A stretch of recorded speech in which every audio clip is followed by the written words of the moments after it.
10th April 2022,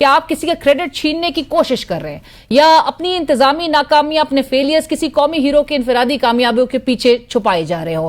Olympic gold medallist Arshad Nadeem صاحب نے آگ کا دریا عبور کر کے پاکستان کو اولمپکس میں پہلا انفرادی گولڈ میڈل جتوایا، مگر حکومت اس کریڈٹ کو بھی بانٹے بغیر نہیں رہ سکی. عوام کے ٹیکس کا پیسہ دے کر ایسا ظاہر کیا جا رہا ہے جیسے اپنی جیب سے یہ پیسے دیے جا رہے ہوں.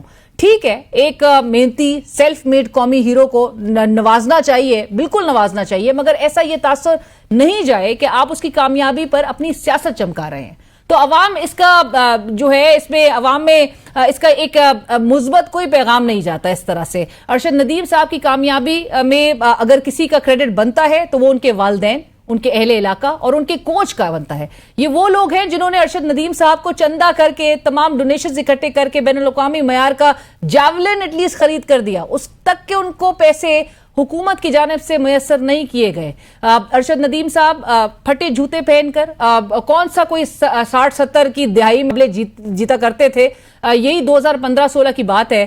اور یہ حکومت جو ہے وہ اس وقت کہاں تھی؟ آج جس طرح سے دعوے کیے جا رہے ہیں کہ جی یہ سپورٹس، پنجاب سپورٹس فیسٹیول سے یہ نکلے ہیں، اور پودا جس طرح سے کہا جا رہا ہے وزیر اعظم کے پودا، تو پودا آپ نے صرف ایک ہی لگانا تھا. مطلب سوال تو ہمارا بنیادی یہی ہے، پودا تو آپ نے یہ بھی کریڈٹ لینے سے تھوڑی دیر پہلے ہی پرچی دے کر لگایا ہے، اور آج بھی آپ کون سا ملکی کھیل کے ساتھ کوئی مخلص ہو گئے ہیں؟ وفاقی دارالحکومت میں جو سپورٹس کمپلیکس ہے، اس وقت کوئی بھی ایک عام آدمی، ایک عام شہری بھی اس بات سے ریلیٹ کر سکتا ہے کہ اگر وہ جا کے دیکھے تو سپورٹس کمپلیکس کے حالات اتنے ابتر نظر آ رہے ہیں کہ بتائے نہ بیان ہو سکیں.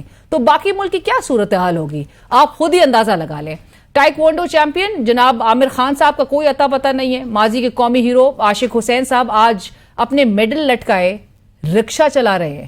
ارشد ندیم صاحب کو کامیابی کے بعد آپ نے سر پر ضرور بٹھایا، لیکن جب وہ پیرس اولمپکس کے لیے جا رہے تھے تو وہ ایئرپورٹس کے مناظر انتہائی شرمناک تھے. آپ نے ان کو رخصت تک نہ کیا.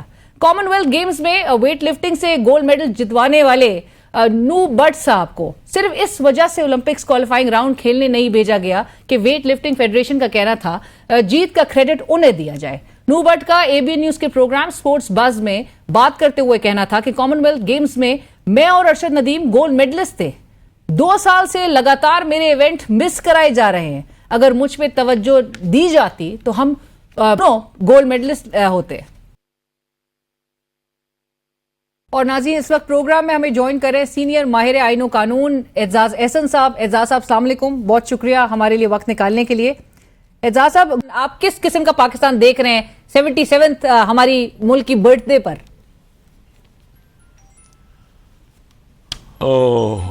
کس قسم کا پاکستان دیکھ رہا ہوں؟ پاکستان تو رہا ہی نہیں.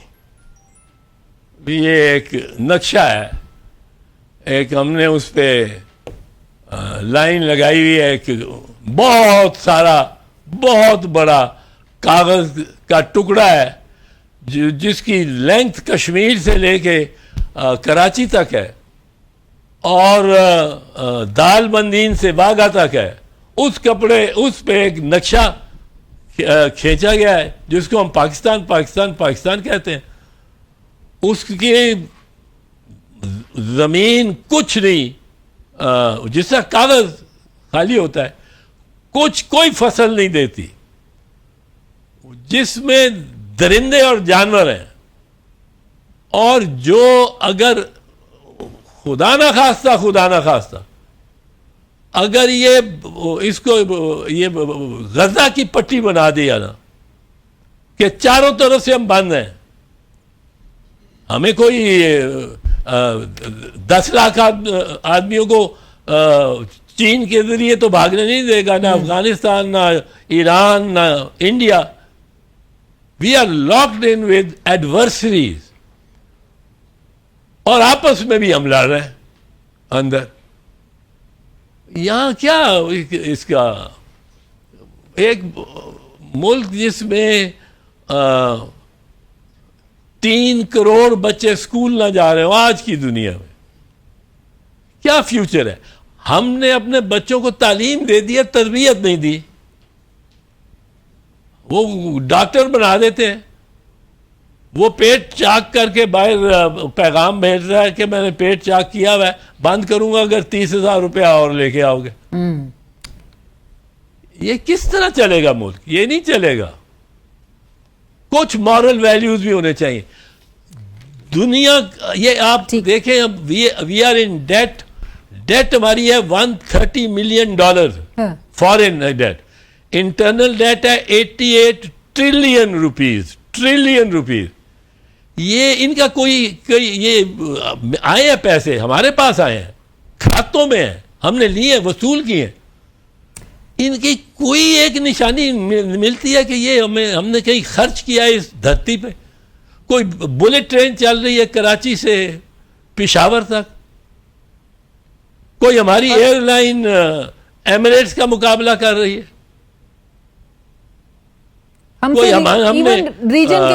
ریجن کے ممالک بھی ہم سے بڑے آگے نکل گئے ہیں. اور آپ دیکھ رہے ہیں پھر اعزاز صاحب, جو یوتھ اپرائزنگ موومنٹس ہیں, ہمیں کہا جاتا ہے کہ بات اس پہ نہیں کرنی. منسٹرز آ کے کہتے ہیں کہ جی پریس کانفرنسز میں کہ بار بار بنگلہ دیش کی بات کی جا رہی ہے, لیکن وہاں کا بھی آپ کے سیناریو آپ کے سامنے ہے. لوگوں کی رائے کو اگر دبایا گیا تو پھر کس طرح سے ایک ریولٹ اور کس طرح کی سچویشن میں تبدیل ہو جاتی ہے پوری صورتحال. سو اس قسم کا سیناریو گاڈ فوربڈ, خدا نہ کرے, لیکن پاکستان میں نہ ہی ہو تو بہتر ہے. پاکستان از اے ڈرائی پاؤڈر کیگ, بارود سے بھرا ہوا ایک مٹکا ہے جس کو ایک چنگاری کی دیر ہے. کس وقت ہو جائے, کب ہو جائے, کوئی نہیں بتا سکتا. رائٹ. اور اس سے بہتر ہے کہ اس سے پہلے ہی ہوش کے ناخن لیے جائیں اور عوام کو, جہاں پر عوام کا جو مینڈیٹ ہے اس کے مطابق جو ہے معاملات کو آگے لے کر بڑھنا چاہیے. پروگرام میں وقت ہوا ایک بریک کا, بریک سے حاضر. بہت ہی بڑی خبر آئی, انپریسیڈنٹڈ اسے کہا جا رہا ہے. لیفٹیننٹ جنرل ریٹائرڈ جنرل فیض حمید, سابق DG/ISI, ان کا ملکی تاریخ میں ایک پہلا ہم ایک ڈیولپمنٹ دیکھ رہے ہیں جس میں ان کو اریسٹ کیا گیا اور ان کے خلاف ایک باقاعدہ طور پہ فیلڈ کورٹ مارشل کی کارروائی جو ہے اس کا آغاز ہو چکا ہے. کس حد تک آپ سمجھتے ہیں یہ ایک سگنیفیکنٹ ڈیولپمنٹ ہے اعزاز صاحب, اور اس کے فار ریچنگ امپیکٹ کانسیکوینسز آپ کیا دیکھ رہے ہیں؟ ایسا کوئی کانسیکوینس نہیں ہونا, نہ کوئی فار ریچنگ امپیکٹ ہے, کچھ نہیں ہونا. دیکھیں امپیکٹ ہوتا ہے, اکاؤنٹیبلٹی کہتی ہے فوج ہم اپنی کرتے ہیں. ایک بندہ آپ نے پکڑ لیا اور ابھی تک یہ نہیں ہمیں پتا کہ وہ ٹاپ سٹی پہ ہی ٹرائی ہوگا, کیونکہ جو ISPR کی طرف سے آتا ہے بیانیہ, اس میں ٹاپ سٹی ہے, اس میں دوسرا نہیں ہے. چار اس میں ٹاپ سٹی کے علاوہ بھی زبانی کلامی بات ہے, قطع کلامی کی معافی, لیکن اس کا جو دوسرا پیراگراف آپ نے دیکھا ہوگا, مختصر پریس ریلیز تھی بٹ ملٹیپل انسٹنسز کی بات کی گئی جس میں پاکستان آرمی ایکٹ کی وائلیشن ہوئی ہے, اور وہ کہتے ہیں کہ ان کی پوسٹ ریٹائرمنٹ جو ان کی شواہد ہے وہ اسٹیبلشڈ ہیں. جی پوسٹ ریٹائرمنٹ پر کسی ایک کو انہوں نے کانکریٹائز نہیں کیا, ڈیفائن نہیں کیا. تو یہ بتایا نہیں انہوں نے after retirement a man is a free man. It's not کہ آفٹر ریٹائرمنٹ بھی آپ ایک سلیو ہی رہتے ہیں.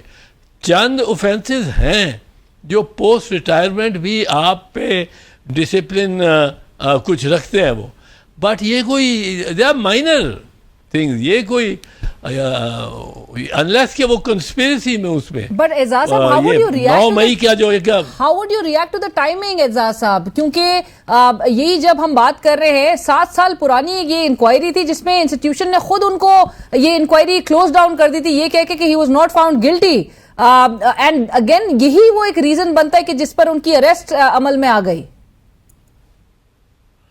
نہیں, یہ تو ایک دفعہ اس کو کہہ دیا کیا کہ آپ بے گناہ ہو, تو یہ ملٹری لاء میں اس کو دوبارہ آپ ٹرائل کر سکتے ہیں. یہ ملٹری لاء میں بھی غلط ہے.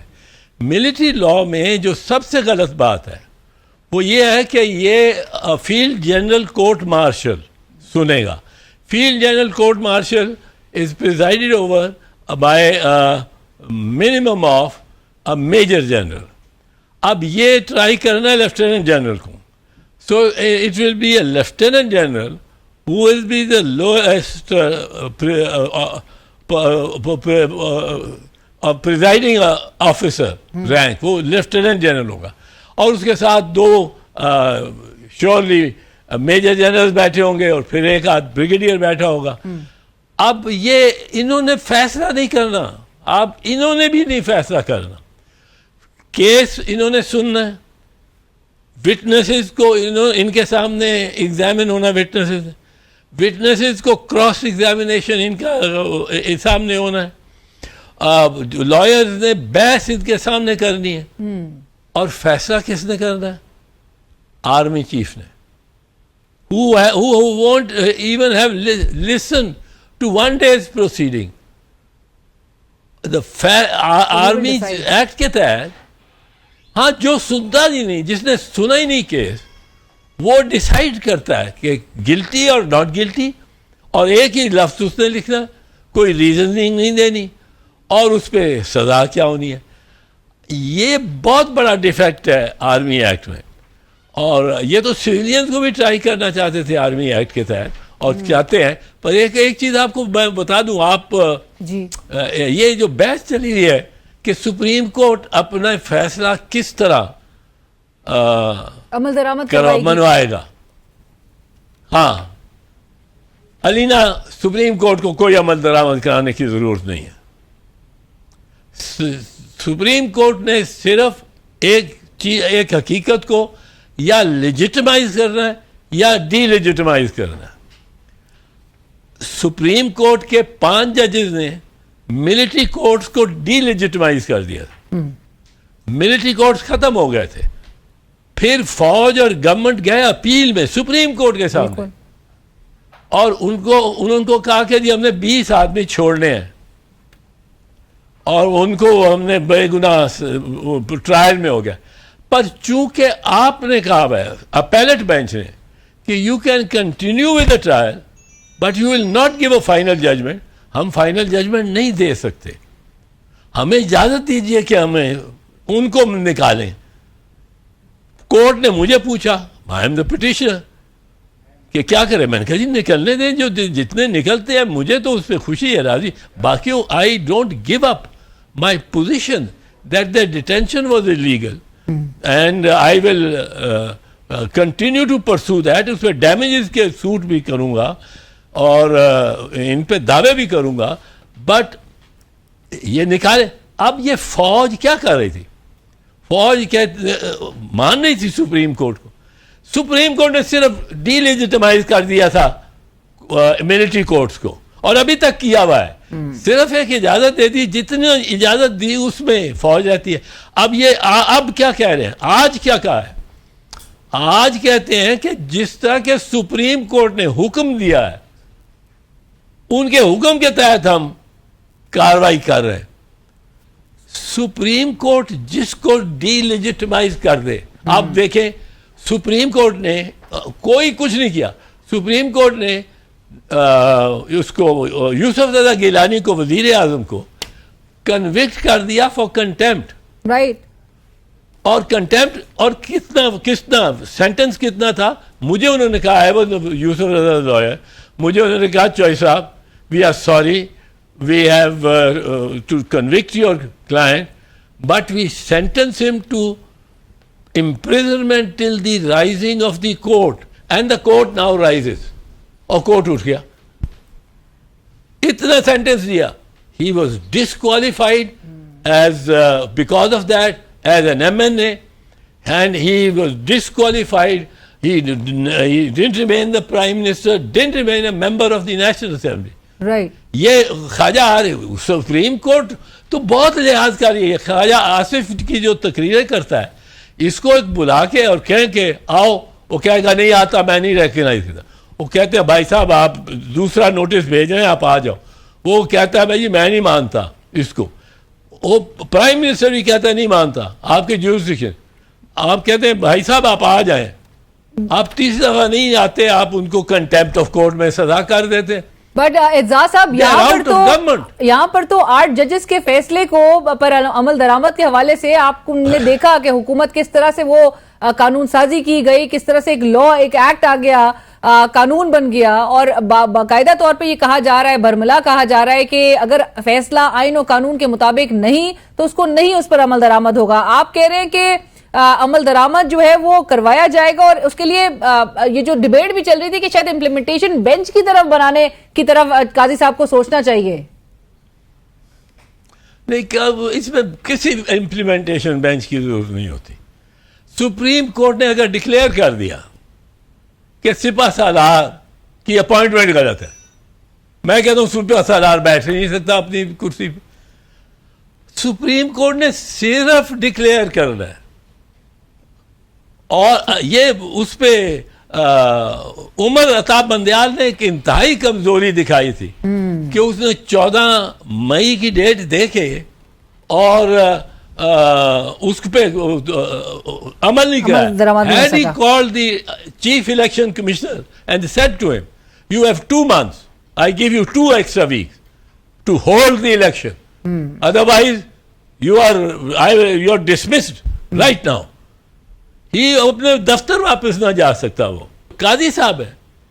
قاضی صاحب کو تو میرا خیال ہے, میری یہ اوپینین پہلے دن سے ہے, قاضی صاحب کو اس کیس پہ بیٹھنا ہی نہیں چاہیے. یہ کیس جس میں وہ سیٹیں بانٹ رہے ہیں کسی کی بھی پارٹی میں, اس سیٹوں کا اگر ان کو یہ کیا what is he chasing? قاضی صاحب will get a reward if he gets 2/3 majority in a certain basket. اور آپ کو یہ نہ ہوتا نظر آ رہا ہے اعجاز صاحب؟ اب مموشی لگتا ہے سارے اس طرح پڑے ہوئے ہیں اور پیچھے اب وہ پارٹی کو بھی ڈیزالو کر دیتے ہیں, اس کے سمبل بھی لے لیتے ہیں, جو اس کے لوگوں کو اچھی بھلی دھلائی بھی کرتے ہیں, ہر وقت اس کو 11 بار گرفتار کیا. کبھی پاکستان میں یہ ہوا ہے 11 بار وہ ایک خاتون رہا ہوتی ہے, 12 مرتبہ اس کو گرفتار کیا جائے. This is out of the ordinary. This shows how they have rigged the election. This shows how embarrassed they will be if forms 46, 47, 48 and 49 are revealed. اور وہ ان پہ انہوں نے خود کیا ہوا ہے. اور قاضی صاحب کو, میں قاضی صاحب کے بارے میں ایک آپ کو بالکل نئی بات کہنے لگا.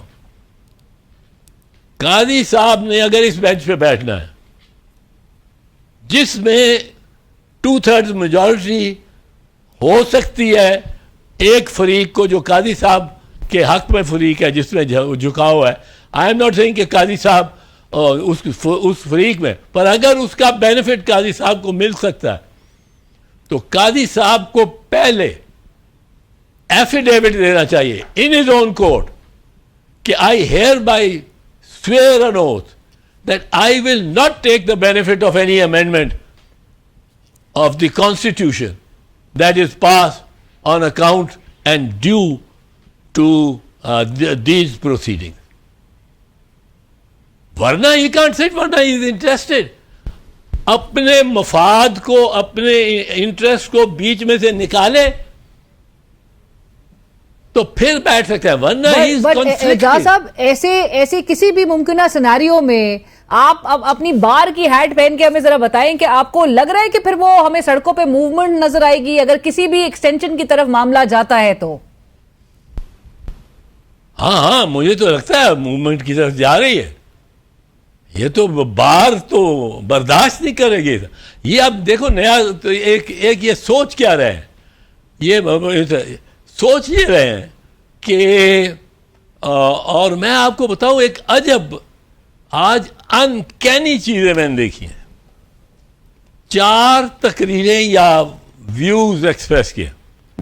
ایک پرائم منسٹر کی آج کی کانڈکٹ دیکھیں, خواجہ آصف کی آج کی کانڈکٹ دیکھیں اور بیان دیکھیں, وہ رانا ثناء اللہ کا اور عطا اللہ تارڑ کا.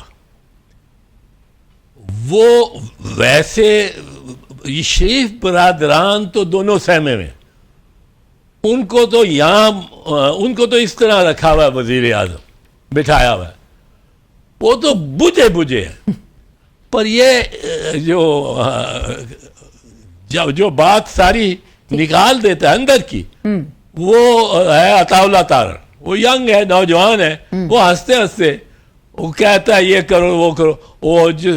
وہ بھی تلوار بکف ہے، جس طرح اس نے وہ اورنگزیب بی بی مریم اورنگزیب اس نے کہا کہ سر قلم کر دو.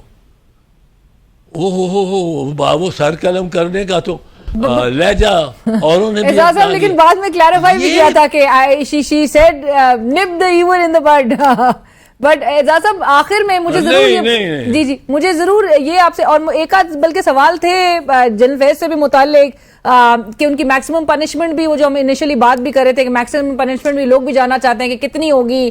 پھر کورٹ مارشل کے جو ورڈکٹس ہوتے ہیں کیا وہ اسلام آباد ہائی کورٹ ان کو سیٹ اسائڈ کر سکتی ہے؟ اس میں چیلنج بھی کن گراؤنڈز پہ وہ چیلنج بھی ہو سکتا ہے؟ میں یہ بھی ضرور آپ سے جاننا چاہیے تھی اگر آپ اس پہ کامنٹ کرنا چاہیں. بٹ ایز اے ویٹرن میرا ایک آخری سوال آپ سے یہ ضرور ہوگا کہ 77ویں ہم یوم آزادی منا رہے ہوں گے کل کے دن، سو 77 پاکستان کی برتھ ڈے پہ آپ کس طرح کا پاکستان جو ہے آپ دیکھ رہے ہیں؟ آپ کو لگتا ہے کہ یہ ایک جنا کا پاکستان ہے، یہ ایک نیا پاکستان ہے، یا پھر آپ اس کو سمجھتے ہیں کہ یہ ایک لاسٹ پاکستان ہے؟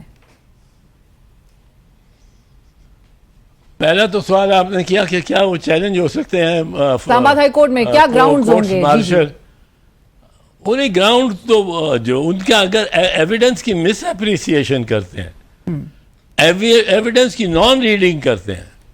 اب ان کے لا میں وہ کوئی ریزنز نہیں دینے ہوتے انہوں نے. جو یہ ٹرائلز ہو رہے ہیں، کرنل صاحب بیٹھا ہے ایک طرف، میجر بیٹھا ہے ایک طرف، کیپٹن بیٹھا ہے، اسپیشل ملٹری کورٹ ہے کیونکہ it can't be one of the army act courts, کیونکہ یہ تو آرمی ایکٹ کے نہیں ہے، یہ تو سویلین کا ٹرائل ہے.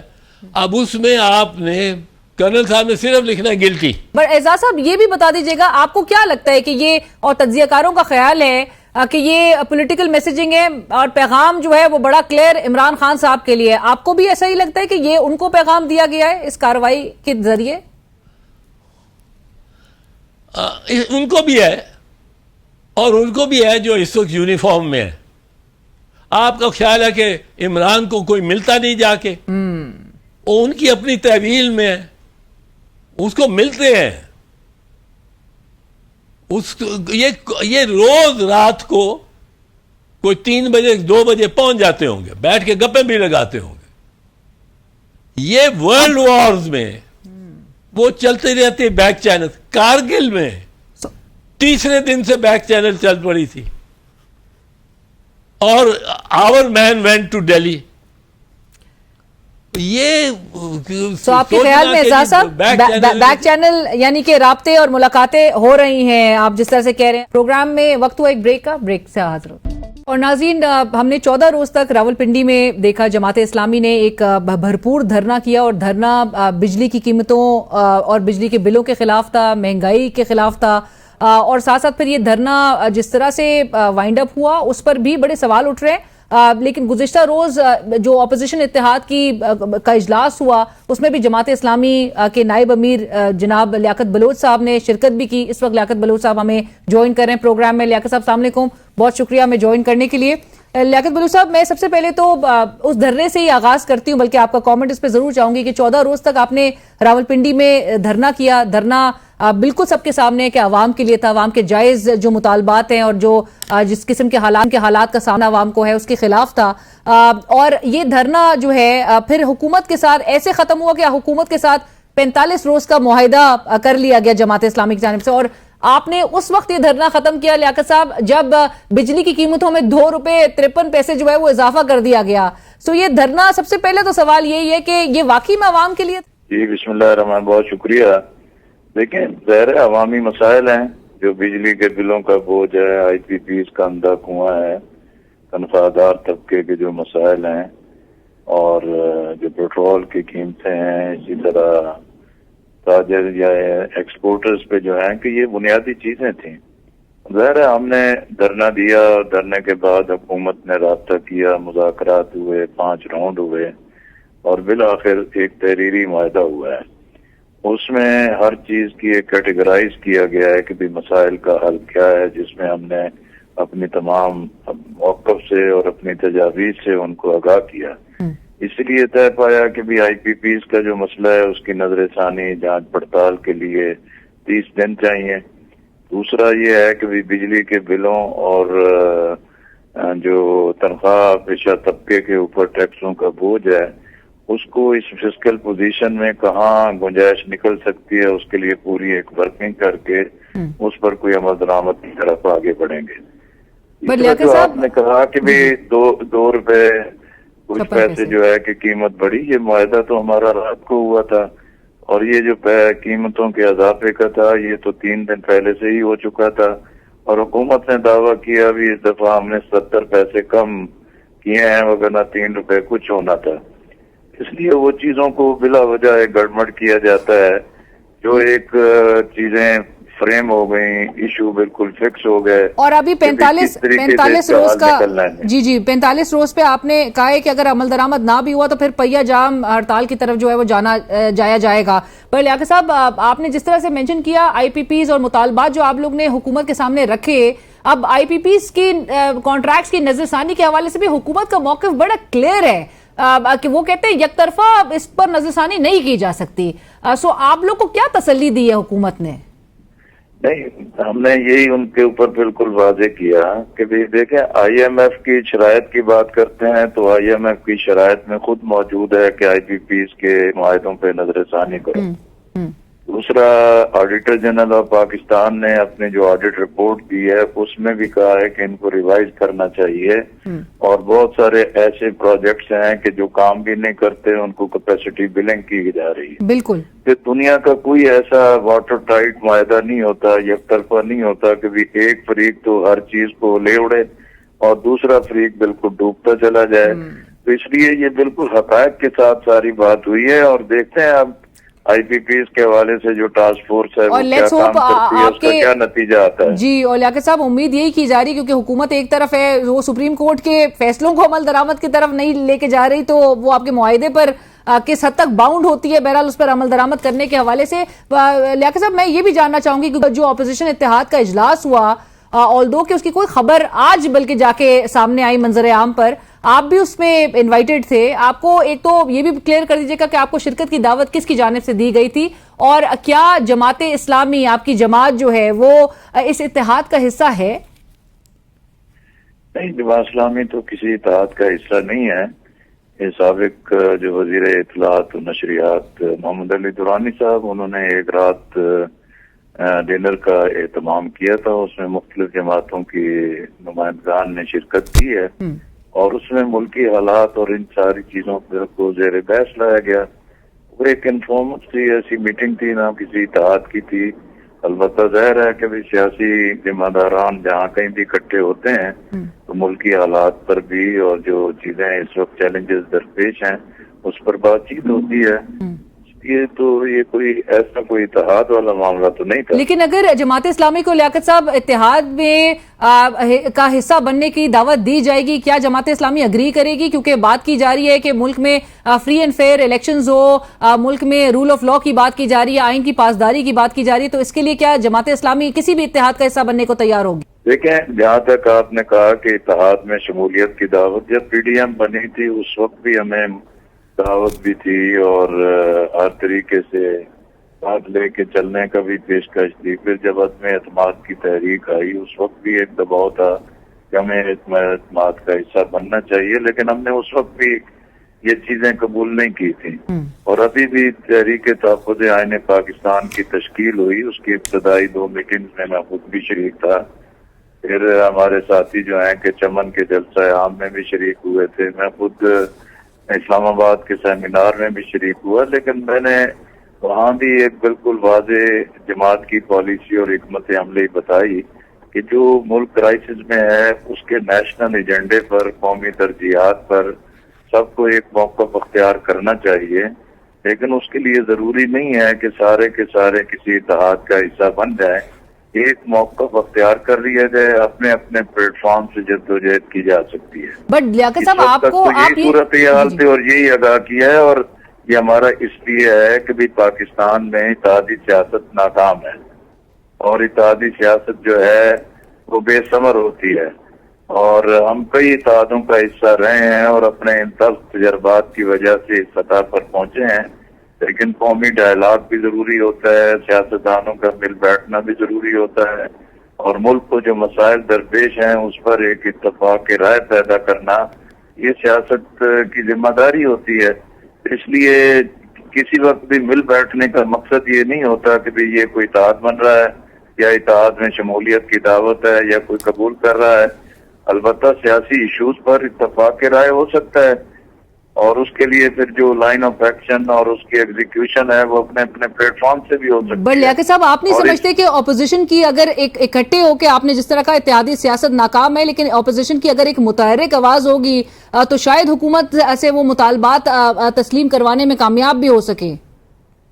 میرا خیال ہے کہ یہ تو ہم مدت دراز سے یہی فارمولے استعمال ہو رہے ہیں نا، اور جس کی وجہ سے حالات سدھرنے کی بجائے اور خرابی کی طرف چلے جاتے ہیں۔ سو انڈیویجول کیپیسٹی میں سیاسی جماعتیں انڈیویجول کیپیسٹی میں ہی آگے بڑھیں لیاقت صاحب، اور اس سے آپ نہیں سمجھتے کہ یہ تاثر بہت زور پکڑے گا کہ شاید آپ کی جماعت اسلامی کسی کی ڈکٹیشن پہ پھر شاید اس کے انڈر آپریٹ کر رہی ہے؟ ایسی بات نہیں ہے، بھی سب معلوم ہوتا ہے کہ جماعت اسلامی ایک منظم جماعت ہے، ایک جمہوری جماعت ہے، اس کے اندر شرعیت ہے، باہر سے کوئی ڈکٹیشن ہمارے اوپر اثر انداز نہیں ہو سکتی، نہ ہم کسی کا دباؤ قبول کرتے ہیں۔